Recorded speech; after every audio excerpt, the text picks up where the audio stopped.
All right. Welcome back to Against the Storm.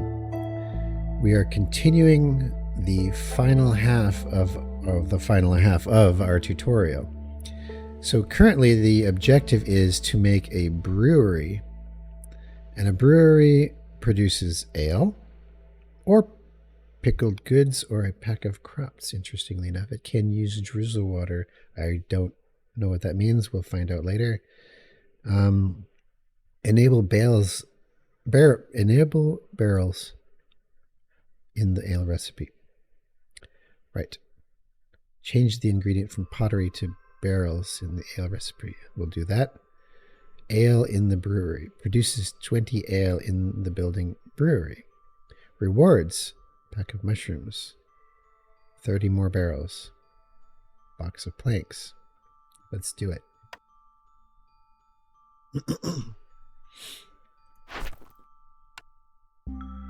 Read more. Food. There's the food entry if you want to take a look at that. Use a blueprint. The brewery. We're not done yet. The brewery is not the final building. We have to build a tavern in addition.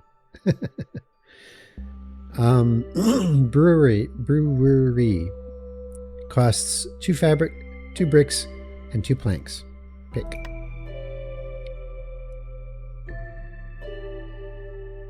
Where do we put the brewery?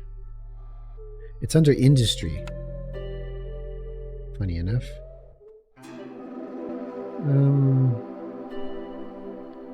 Well, there's not a lot of room. This clay's in the way.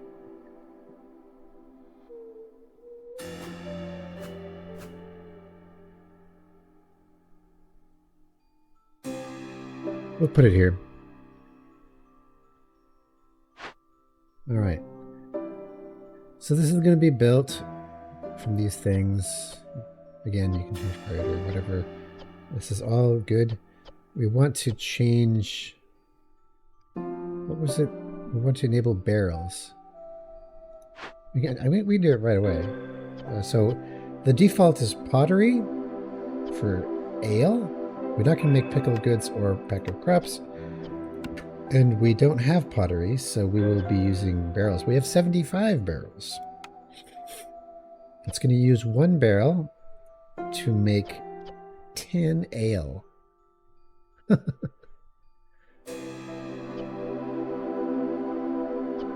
And you can limit it. The limits are enabled. Nice.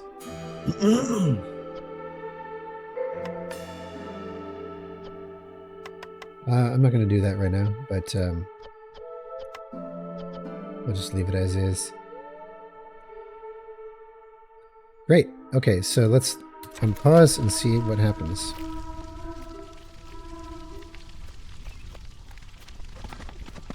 I just realized I have 7 homeless people. That's not good.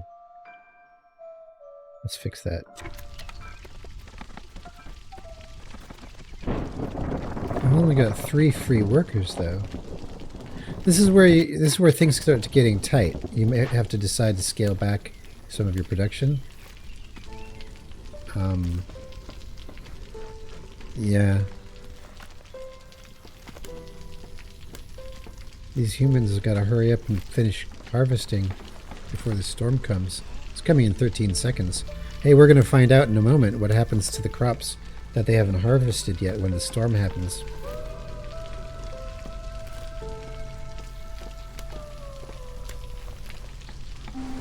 Oh, brutal. So if they haven't finished harvesting, the crops just vanish. As soon as the storm shows up, the crops are just gone. You know what that means, though? That there's no sense in having people working the farm during the storm. There's nothing to harvest, there's nothing to plant. So might as well just remove the workers from the farms. I'm not sure if there's a way to automate that. It would be nice. But yeah, we can put the humans in the brewery. And they have an affinity for it. kind of affinity? It's comfortable. So it makes them comfortable. That's great. It doesn't mean they're any better at it, but it improves their resolve, which is what we need during the storm, especially. Let's see how much ale you guys can produce during the storm.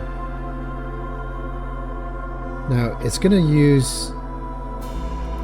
I'm going to enable roots, in case we get any roots as well. But we have 35 grain, and it's going to make 4... It's going to take 4 grain to make the 10 ale. So I think these humans will do pretty well. They'll get it done. And we have 3 more free workers, so that's fine. So we've abandoned our farm during the storm.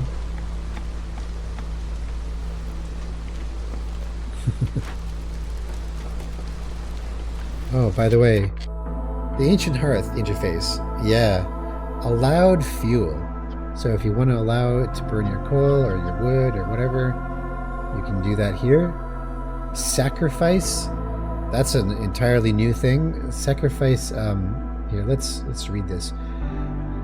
The hearth is the heart. Words. The heart of the colony is protected by the holy flame. Villagers gather here to rest, eat, and receive clothing. If the fire goes out, the people will lose hope. Specialization bonus of fire. So if anyone has the warmth buff, they should be working here. Allowed fuel. There always has to be at least one hearth burning. You can, oh yeah, because you can build more of these things. You can build multiple hearths. You can build small ones, small hearths. You can choose which goods the firekeeper will use to sustain the flame. Okay. Sacrifice. During especially hard times, you can sacrifice additional goods in the hearth to temporarily gain positive effects. Each fuel type grants different boons, like increasing your production speed, decreasing hostility, forest hostility, etc. And you can check stop after storm, which is usually a good idea, because you don't want to keep sacrificing your stuff if you don't need to. Hearth level. You can upgrade your hearth. And hearths can be upgraded by building homes, decorations, service buildings within their range. Each level will grant you bonuses to resolve, production speed, and production output. These bonuses stack with each other or with each hearth in your settlement. So that's all good to know. So now let's look at this brewery. They're gathering their ingredients. We've seen this before. They're gathering grain. This person's bringing roots. This person's bringing barrels. More barrels. This person's brewing ale. Whoops. So over here you can see the ale is being made. We're going to get 20 as soon as these green circles are finished.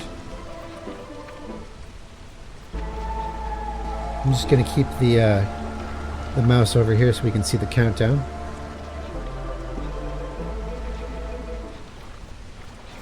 See, if I think that would be a mistake to do what I did with the humans, because the storm is pretty short, and if you notice, the storm's going to run out and it's going to go back into the drizzle season before the humans are done making their ale. I can't move them back to the farm until they're finished with this task. So nobody's planting. So that was a little bit of an error on my part, I think. May be worth it, may not. Depends on how things go.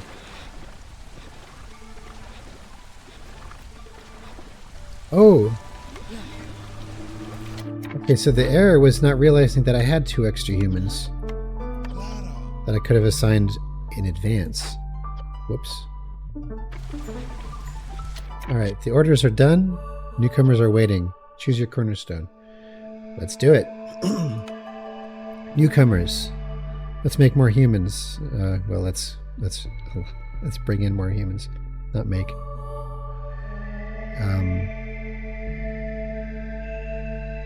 Well, You know what? Actually, let's bring in the lizards. Because remember, we could get more meat that way. And they're immediate, so I can actually move these humans, change these to, well, as soon as they're finished, we'll change those to lizards. Cornerstone. Grain bags. Specialized grain farming techniques. Grain production increases by 1 every 25 times it's produced. Oh, really? Well, that sounds actually quite nice. Efficient brewing. 50% to the amount of goods produced in the brewery, which is also good. For the purpose of this tutorial, I don't know which is better, so let's just pick.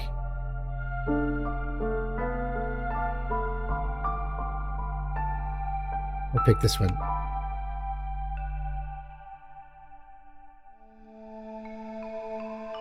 Now, we've got 5 free people. We've got a human, a beaver, and 3 lizards. Probably can put the beaver back. So we got 6 beavers working here. 3 lizards are free, so we will move. The humans are here already. And here already. Yeah, man, I think we're ready. Right, we're gonna move you to lizard. We're gonna move you to lizard as well. Perfect. The orders are done. Whoops. Oh, wow. Yeah, this is new. Okay, well, this isn't new to me, but it's new to you. I came here to look at this, and I got the recipes list. I'll show you that in a moment. Okay, so we've done all these, and the rewards are these, and we will deliver and see that the next one is to make a tavern and to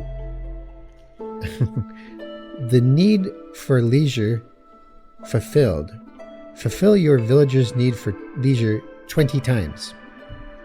The rewards are 2 more beavers, 6 tools, and 50 more barrels. Yeah, this tutorial gives you plenty of barrels, doesn't it? Alright, so we'll make that tavern, and we'll do the leisure thing. And if you notice, humans have available 20. Oh, because there's 20 people. I have 20 humans. Wow. So if I mouse over leisure, it says available 20, affected 0, unaffected 7. Not sure what that means. Average bonus, max bonus. Okay, so I can have a max bonus of +8 to the human resolve if everybody's need for leisure is fulfilled. This need is fulfilled in tavern, monastery, forum. There's nothing more relaxing than a refreshing beverage after a hard day's work. Beavers also like leisure. Yes. Available 20. Why does it say 20? I don't know why. Because there's 14 beavers. Okay, so I misunderstood what the number meant. Available 20. I don't know what that means. Lizards do not care about leisure, so it's not going to help them at all. Yeah, I don't know what available means. That's going to be interesting to learn that. All right. A place for rest. Build a tavern. We accept the recipe. Current best. Oh, yeah, this is important. It's right here. Place where villagers can fulfill their need for leisure, luxury, passive effects, Gleeman's Tales.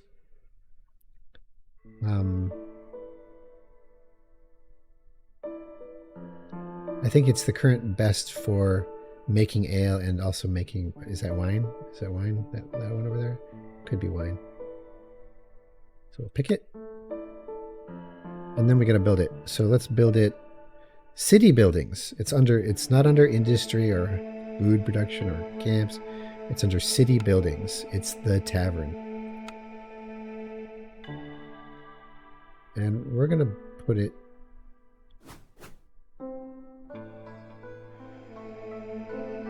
right there.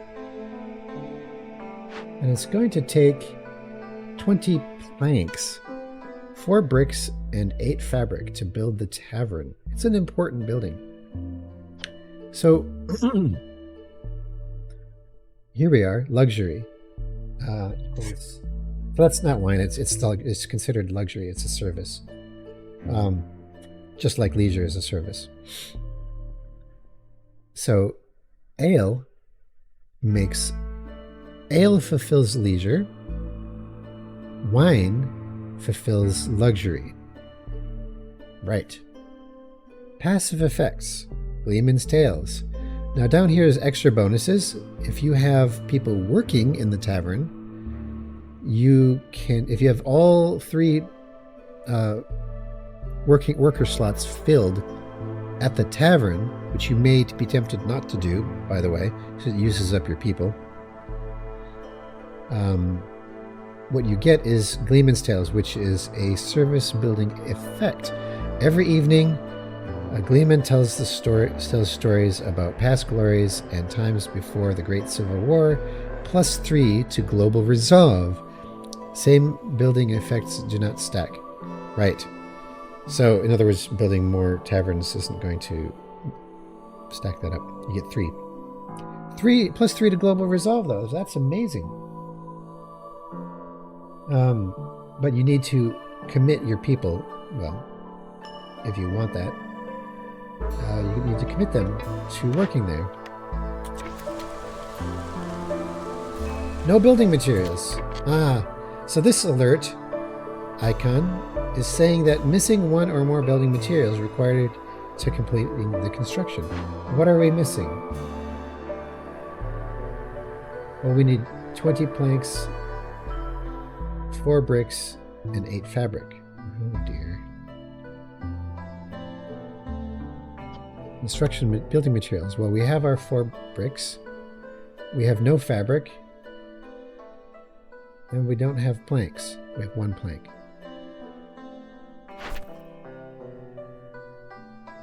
Didn't I just get rewarded a box of planks? Where did they go?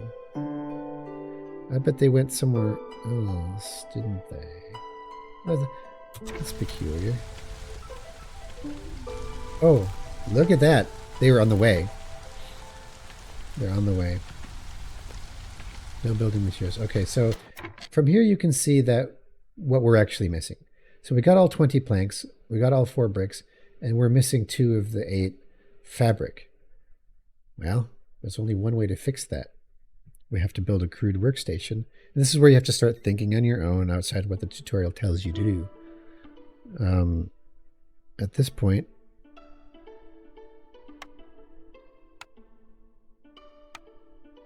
crude workstation. There it is.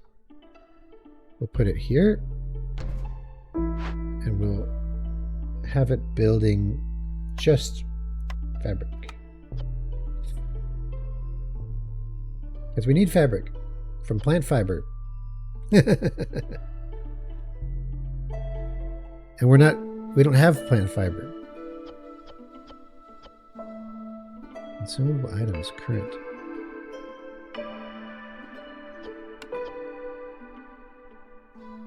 Ale. Oh, we have 20 ale already. The ale is from the brewery. The brewery made the ale, and that's why when I went here, it says available 20. I get it now. I get it. So the need for leisure is here. And the availability is 20. affected 0, which means they haven't got their drinks yet. And then when they get their drinks, it'll count up on this. Need for leisure fulfilled. So when the humans start taking breaks, they will start grabbing a beer, and it'll count up my thing. But they can't do that until the tavern is built, and I can't have the tavern built until the fabric is made, and I can't make the fabric until this is made. And we have to get we have to harvest this flax field gathered via harvester's camp, which means I have to take the harvester's camp. I have to put that down. But first, I'm going to move this over just a bit. And we're going to put the harvester's camp like right there. Harvester's camp requires 3 parts and 10 wood. We got 4 free workers, and they're going to be busy. Let's go.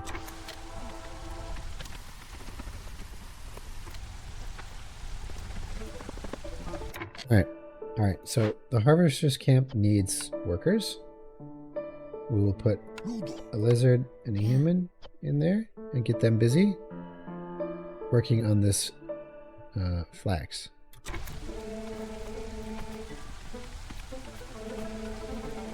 Wait. I have 14 plant fiber. I bet I started the game with that. And I didn't even realize it. Let me just check this out real quick. Where does plant fiber? So crafting resources, grain, plant fiber, 14. There it is. So technically, I shouldn't worry about this. I probably built this for no reason. We'll take these guys off here and put them on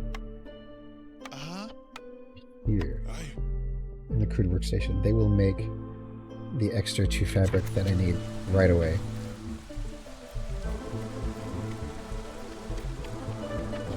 Alright, we're making the fabric. When this green bar is around, the fabric will be complete for making the rest of the tavern.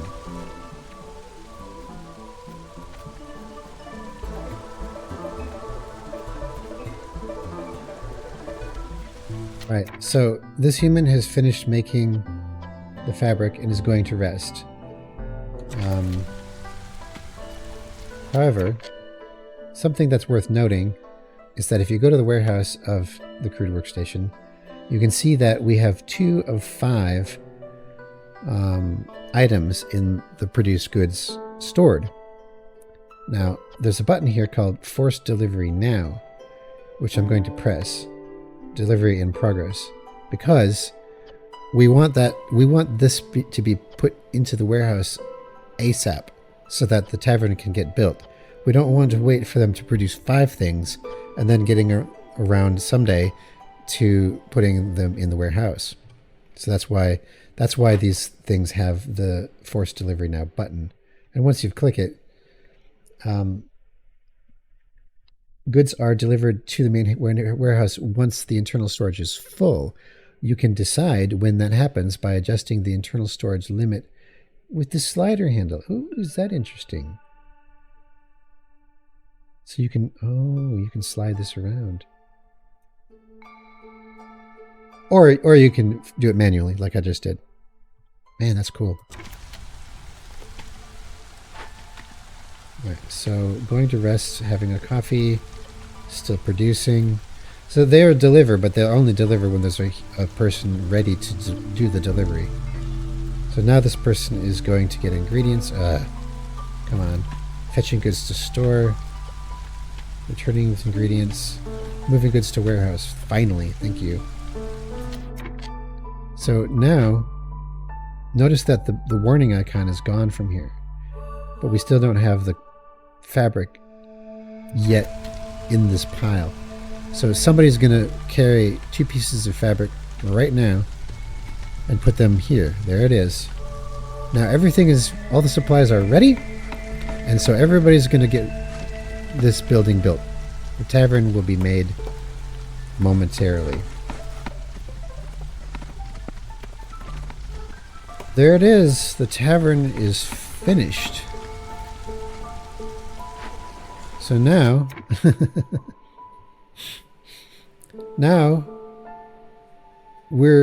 these are, they call them recipes. So it's going to turn the ale into leisure. You just imagine leisure as an item, even though it's a service, I guess. It's a service building, right? So it's producing, well, it's taking ale as a product, and it's producing leisure as a service. And then, but you have to have people who work here. Oh, look, humans have an affinity. I have no free workers. I hope this is the last thing I have to do. Oh, you know what? I can remove these guys. So now I can put a third person in, human. So you'll notice that when I don't have all three, it shows in Gleeman's Tales. This is colored, this is colored, this is gray. So that shows you that you don't have this perk. But if I put another human in, or anyone really, if I filled all three seats, all of a sudden now Gleeman's Tales is activated. And I have it down here in the perks on the lower left. So, +3 to global resolve. And it's instantaneous too. Like look at the resolve down here. 14, 15. But if I put the human in,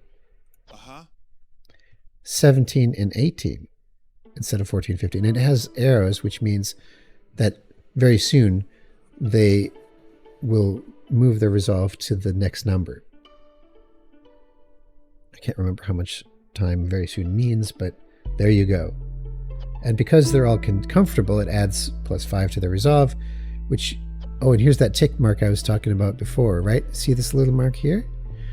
As soon as their resolve goes above that amount, your reputation down here will start growing on its own. And we've had some of that happen already. High resolve, 0.09 per minute.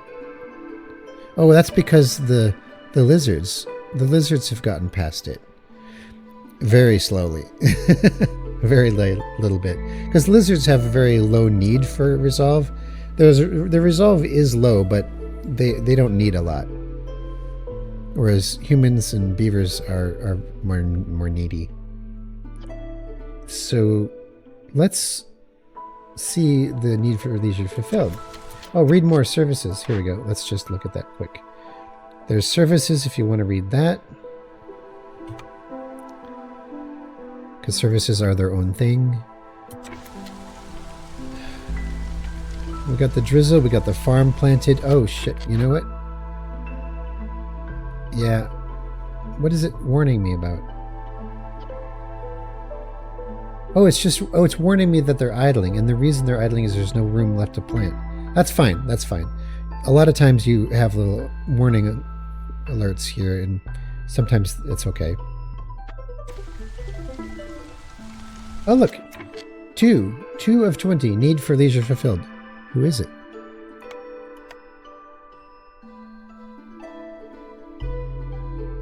Leisure. There we go. Okay, now if I mouse over leisure, you can see it says 25 plus 2.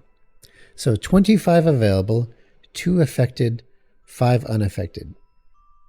I wonder why that...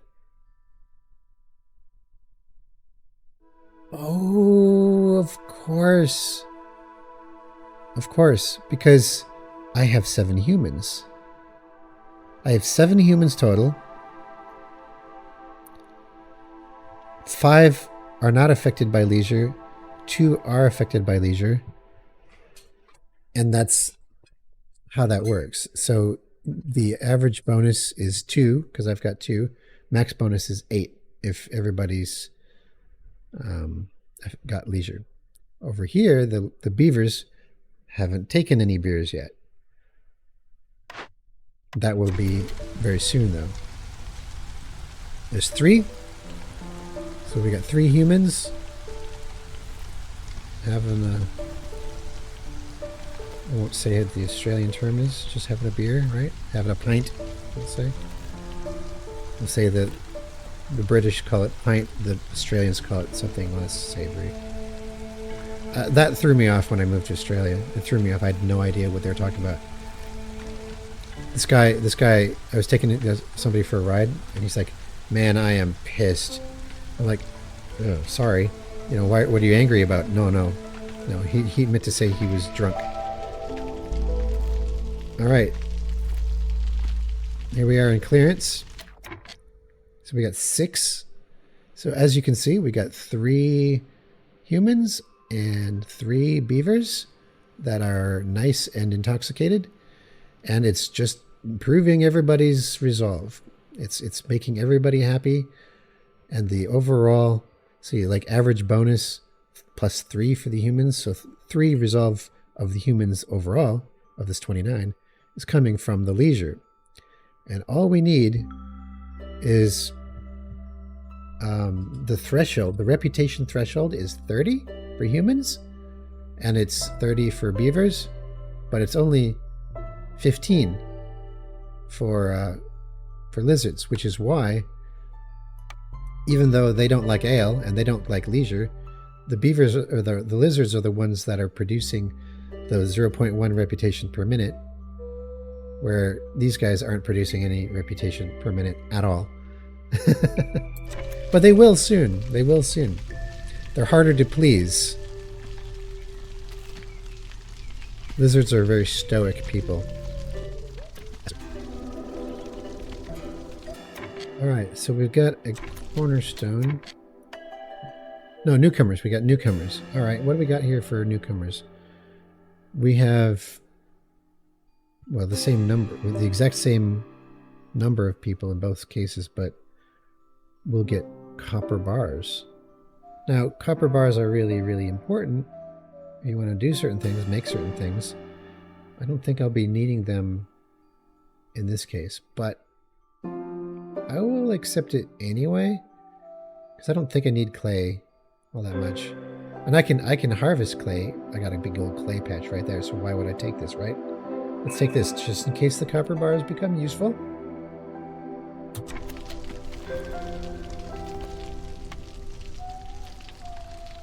Oh, here's the other thing I wanted to tell you about. Okay, so you see this button here, favoring. Favoring system in against the storm. How does it work? If I click this button right now, favor this species and boost their resolve by 5.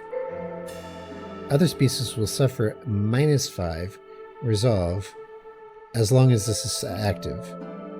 So as long as you have it clicked, there's a 60-second cooldown. So I can't make a change to any of the favored status for 60 seconds once I've clicked it.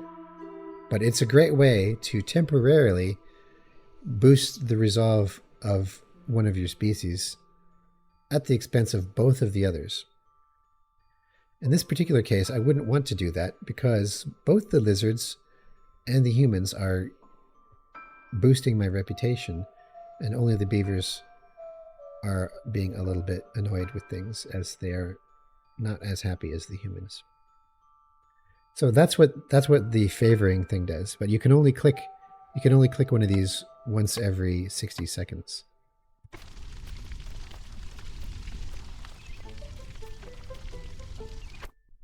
Oh my, there's 2 more things to do.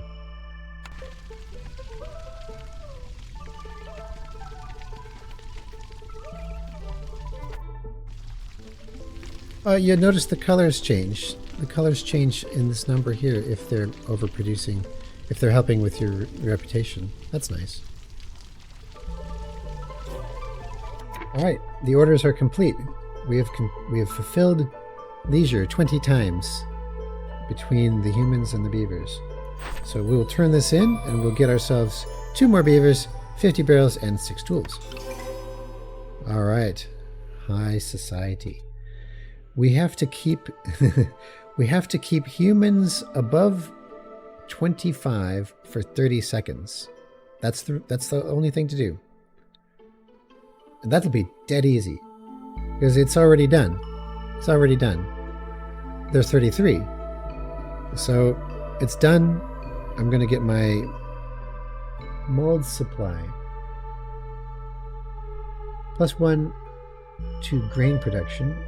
Gain additional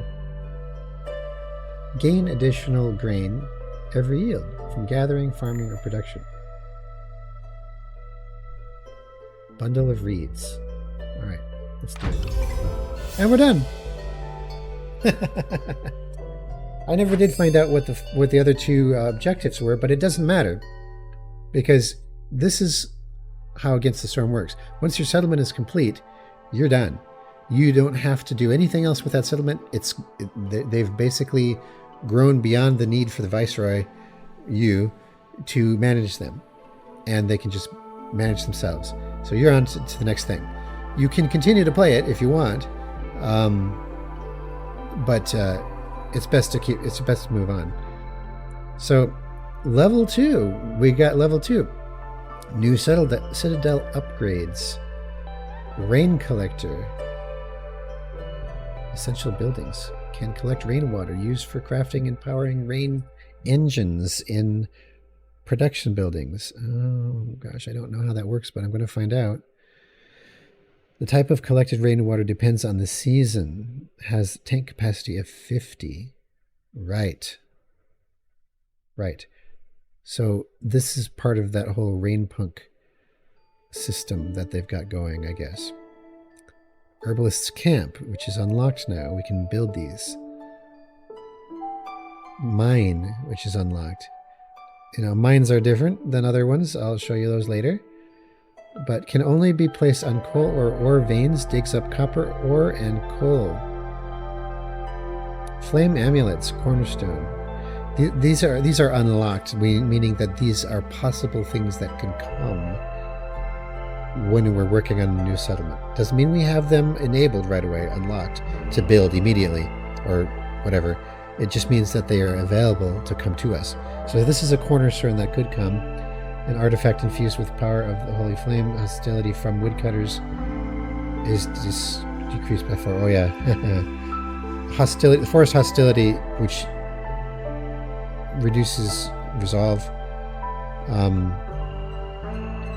Woodcutters increase forest hostility more than anything. The more woodcutters you have, the more hostile your forest is to you. Flame amulets would be nice. Crowded houses. All houses have room for one more villager. Very nice. Rich glades. Newly discovered resource nodes have more charges. 5 + 5 for small deposits and +15 for large deposits. These are all great cornerstones, and these are great buildings. New Citadel upgrades. I don't know if I can click on this or not. No, you can't. Alright, so I'm at... Okay, so remember before when I said 14 out of 20 for level 1? What that meant was my experience points, 14, for that tutorial, got me 14 out of 20 to level up to level 2. So I'm at level 2 now, and I'm 10 points into level 2 because I've got 16. I got 6 of it went to get me into level 2, and the other 10 went to get me part way through the level 2. Got another 10 food stockpiles. Very nice. And it's unlocked shelter, trapper's camp, herbalist camp, makeshift post. Yeah, these, you'll see how posts work. Blight post, I do not know. Specialized building dedicated to fighting blight rot. Blight fighters will prepare purging fire. It's like, okay, in real life you have fires that crop up, and you have firefighters that fight the fires with water. Here the water is everywhere, and you have something called blight, which is like fires, I guess, but with water. And you have blight fighters which will prepare purging fire during drizzle and clearance seasons, and use it to burn blight rot cysts during the storm. All right. Hydrant. Essential buildings. Small storage for purging fire. It's called a hydrant. Hydrant means water, guys. Just so you know. Hydrate, hydra, hydrogen. It's all related to an essential part of water, which is hydrogen. That's what to call a storehouse for purging fire hydrant is silly, but okay, that's fine. This is fantasy. Blight fighters will use it to restock their fuel when fighting blight rot in the storm. Never seen that. That's new. Continue. So the tutorial is done. And now the world is vast, a vast, ever-changing place. And at its heart lies the Smoldering City. Notice that we have Tutorial 1 Town and Tutorial 2 Town on opposite sides of this. This is amazing. This is so cool. Enter the Smoldering City and use the resources you've gathered so far to buy the Obsidian Archive Level 1 upgrade. All right, let's do that. But look at... Can I move? I can't move.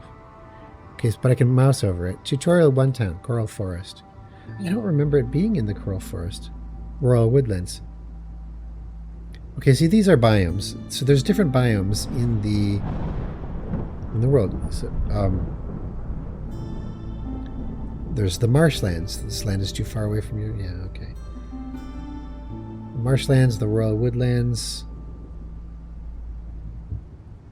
Can't zoom out to see it. Oh, Coral Forest. And there's other ones. There are a couple other biomes, I think. Great. So I guess we enter the Smoldering City. This is the Smoldering City. And this is your permanent... this is where you invest all of your productivity. So you build a settlement. And the settlement is there for a while. Eventually a giant storm will come and just clear everything out. But what remains is the Smoldering City, which has got this giant volcano and a citadel and a few buildings that you're going to put up.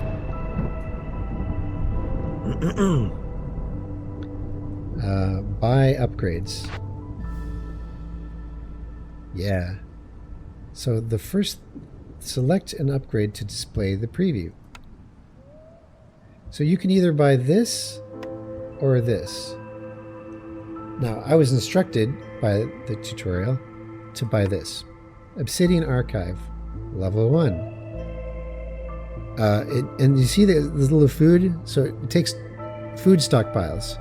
I have 20 food stockpiles. Oh look, a basic currency in the realm. Workers are eager to exchange their labor for food for their families. Can be used to buy upgrades in the Smoldering City. Machinery. Rainpunk technology ripped from the past. Repurposed using skill and labor. Can be used to buy upgrades in the Smoldering City. Artifacts. Curiosities of a varied nature. Fascinating, sinister, and all in between. Can be used to buy more advanced upgrades in the Smoldering City. So these are the upgrades, and that's the interface that we're in currently. And it goes all the way up to here. Honestly, it's big. This is a long-term game. Long-term game. So everything that I just showed you is typical build a settlement, finish a settlement, get a reward. And the reward, you invest your reward here. What does the Obsidian Archive do? Well, fundamental upgrade. A place where records about great viceroys are kept. Unlocks deeds. Oh, deeds is locked. You can't even do deeds yet until you unlock it here. You gain a permanent minus 2% to the speed at which the queen's impatience grows. Okay, so she's more patient with you, because you've built the Obsidian Archive. Over here, we have a building called Monastery of the Vigilant Flame, level 1. Everlasting Flames, base stat. You gain a permanent 2% reduction to fuel consumption in hearths, which is nice because hearths are burning fuel. You know, you're running out of fuel and it's going to use it all up. You don't want that flame to go out, trust me. So 2% reduction. Not much, but every time you level up, it's more, right? This one does 2% as well. Everyone does 2%. Embarkation bonus, stone. So when you're embarking to make a new settlement, there's a bunch of resources. There's a list of resources you can take off that you want to bring with you. You can't bring everything. You can only bring so much. But it gives you options of different kinds of resources that you can bring if you want to. One of the bonuses is stone. You know, so then you'll start your game off with a stockpile of stone.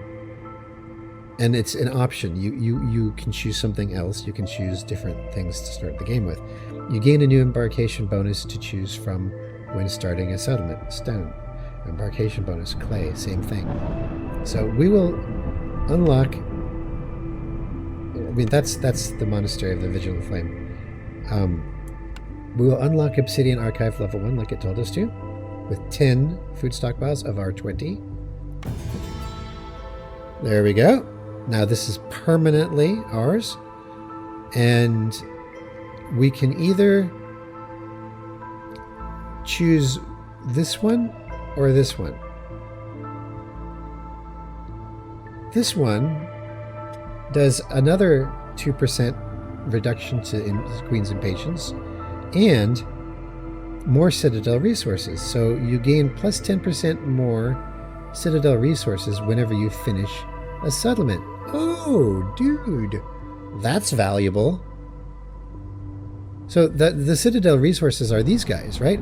So if I get 10 food stockpiles and it adds to this, I would have gotten 11 if I choose this. So 10% over 10 is 11. Or I can go for the Monastery of the Vigilant Flame, which is tempting.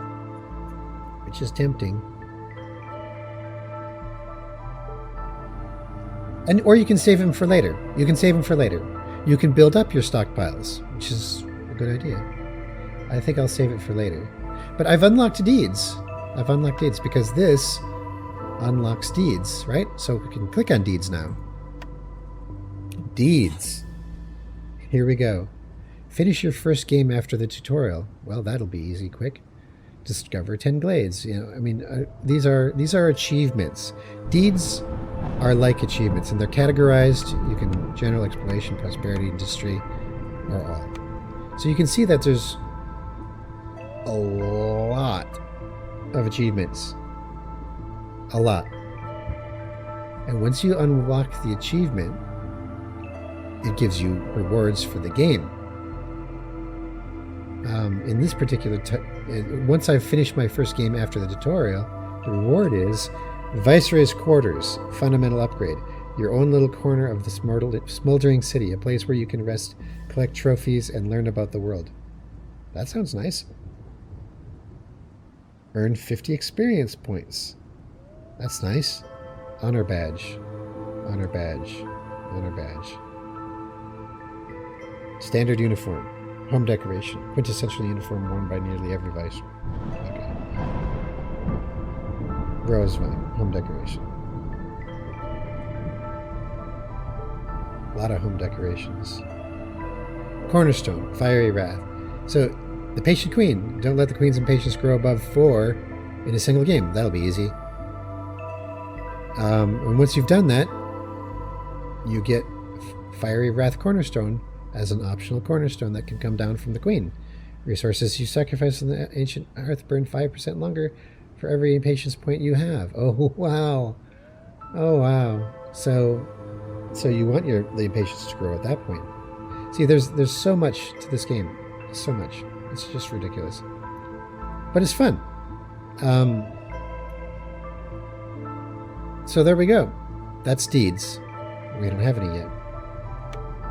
But that is it for this, and game history shows stats.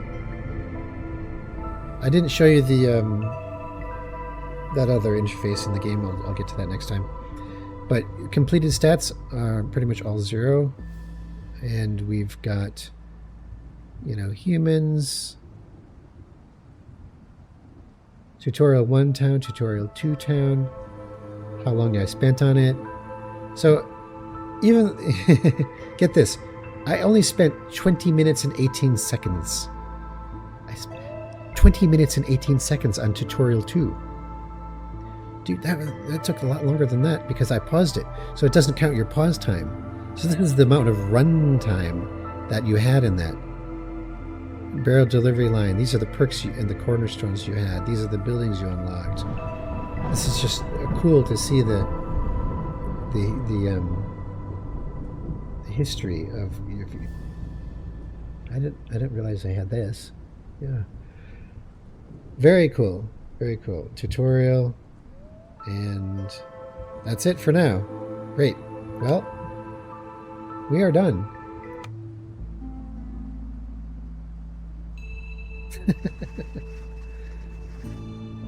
This world is governed by the eternal Blightstorm cycle.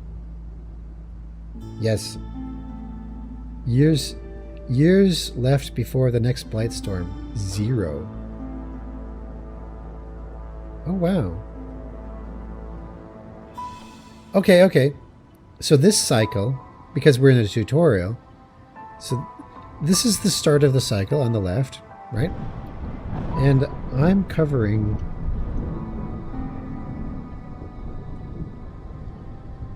Let's move myself over just a tiny bit. I was covering this button. This is an important button, if you need it, I guess. I've never done this. I've never actually done a whole cycle in the regular game, but you've got tutorial 1 town, tutorial 2 town. These are towns in the cycle, and think of this as a timeline. So over here you use the start of the cycle and the number of years that go by, and as the years go by, towns get placed in different places on the timeline based on how many years you have taken in that settlement.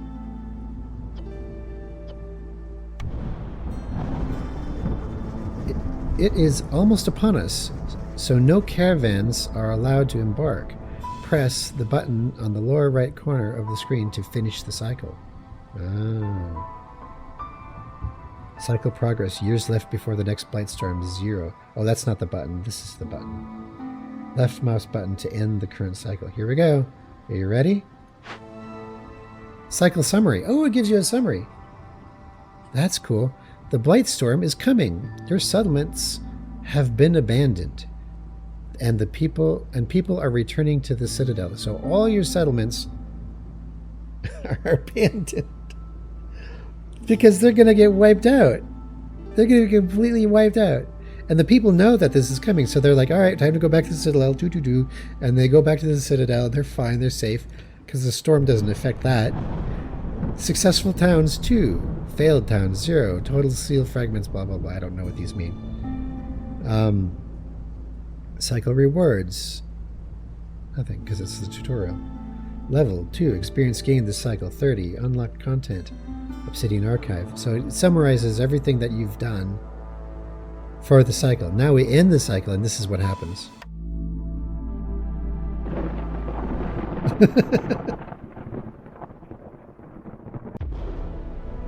Yeah, that happens. Alright, the world has been purged. Your goal as a viceroy is to reach the ancient seals with your caravan and reforge them, pushing back the Blightstorm. No way! Okay, so that's new. That wasn't in the game before. Your goal as a viceroy is to reach the ancient seals, this thing, with your caravan and reforge them, pushing back the Blightstorm. Oh, isn't that interesting? You're almost ready to venture out on your own. Choose any map tile inside your embarkation range to begin. So this is where you choose to pick, the location of your first settlement. You can't put it on a modifier. You have to. These are modifiers for neighboring. In other words, I can pick any of these locations, or over here, or whatever, but I can't actually pick this as a settlement spot. I can mouse over it to see what it says. Royal Outpost, World Map Modifier. The proximity of the Royal Outpost makes it easier to communicate with the Crown. The pool of order choices will increase by 1. Oh. Pool of order choices. I like that. Because usually, you know how during the tutorial I can only choose I can only unlock everything's locked in the orders except until I'm delivered the first order. I deliver the second order, everything's locked until I deliver it, right? That's not how it is during the game. You can actually unlock, or you can actually see the orders in advance and you can work on them simultaneously.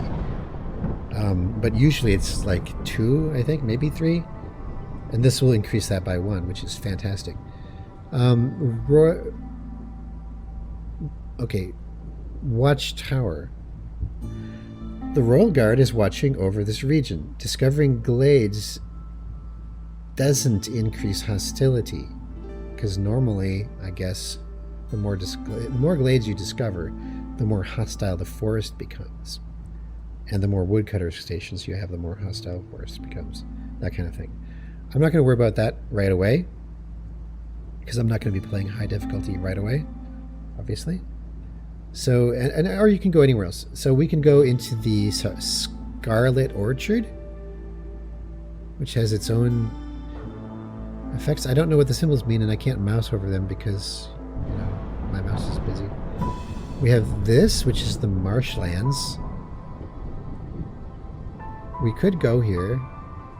It's got different effects, different rewards. Or we can do the Royal Woodlands, which we just did. Or we can do the where's the Coral Forest? Marshlands. There's no Coral Forest. Alright, well, it must be further out.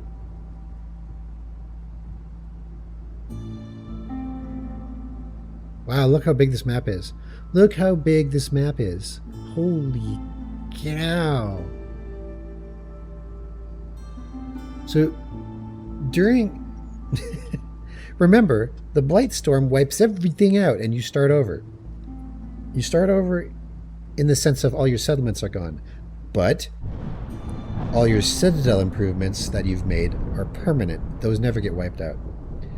But to think that you can actually get all the way out to the edge here by the time the Blight Storm cycle ends, that's cool. That's amazing.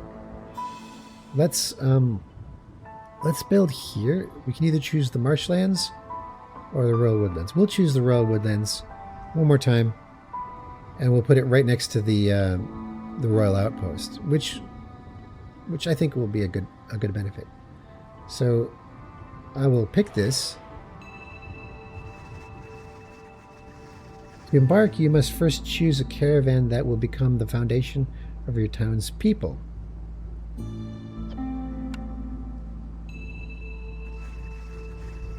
Next, choose the difficulty. Wait, was I supposed to pick it? I didn't even pick it. I did click on this because I thought it was going to say something else about it, and then the choice went away. I didn't realize that I was meant to pick something at that moment.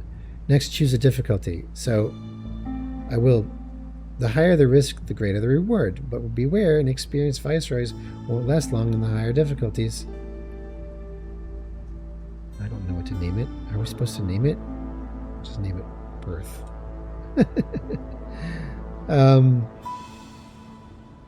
Settler. So Settler is the easiest difficulty. There's Pioneer, Veteran, Viceroy, and one more after that. It's currently locked. So we're sticking with Settler. Villagers eat less food. Pioneer. More reputation required to win. Veteran. Blight, rot, and corruption. Oh, so that only shows up when you do veteran. Viceroy. Blight, rot, and corruption. Okay. Probably harder. Recommended for beginner players who want to slowly learn the mechanics of the game. A good starting point after the tutorial. Negative effects 1. Positive effects 2. Effects range. Very beneficial to devastating. Yeah. Hostility multiplier times 1. Max hostility 6. That's the force hostility, by the way. Over here. Yeah. I can go up to 31. Hostility multiplier 3. Oh my gosh. Yeah, that's. You can choose your difficulty. You can choose it. But the difficulty for that settlement will determine the reward. If you choose a higher difficulty, the rewards are fantastic. They're amazing. And it saves you a lot of time because you don't have to play so much in order to get your progression in the game. But you'll probably lose if you don't know what you're doing. Next, here we go. Embarkation bonus. This is what I was talking about before. So chosen. 3 embarkation points. And each one requires 1 point, so I can take all 3. Shouldn't stone have been on here? Because I thought stone was added to... Oh no, I didn't pick it. I didn't pick that, did I? I picked the other one. Never mind. And then we embark. Before each game, you can use your embarkation points to bring extra goods, blueprints, and perks with your caravans. And these are the only ones that you can start with. A little bit of food, a little bit of wood.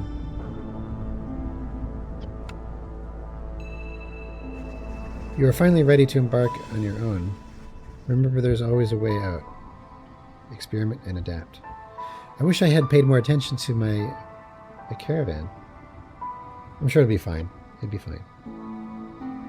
So we click next. May the storm be gentle on you, Viceroy. Okay, so I picked... Oh, wait. No. I haven't done it yet. So those were just informational. All right, cool. So these are my caravans. I can choose between these 2 caravans. I get 7 lizards plus an unknown number of these guys, or I get 6 beavers, 2 humans, and an unknown number of lizards. Base goods. All right. So the base goods are always the same. Yes, they are. So the base goods are 30 eggs, 20 parts for something. I don't even know what that symbol is. For something. 10 wood and 20 coal. Plus 20 meat, 20 roots, and 20 jerky. Or 20 vegetables, 15 planks, and 2 new villagers. I'm going to go with this one. I wonder if I can back out. If I press escape. The current setup will be lost. Yeah, that's fine. All right, so I'm done. And with this for now, and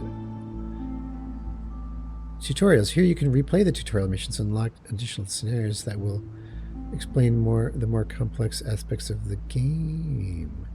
Oh, dude, I didn't realize this. Okay. So next time, what we'll do is we'll explore the hostility and trade tutorial, and then after that we have the rain punk and blight rot tutorial. But I need to upgrade... No, I need to first buy the Obsidian Archive level 6 to upgrade in this Smoldering City before I can even do the tutorial on it. Wow, man.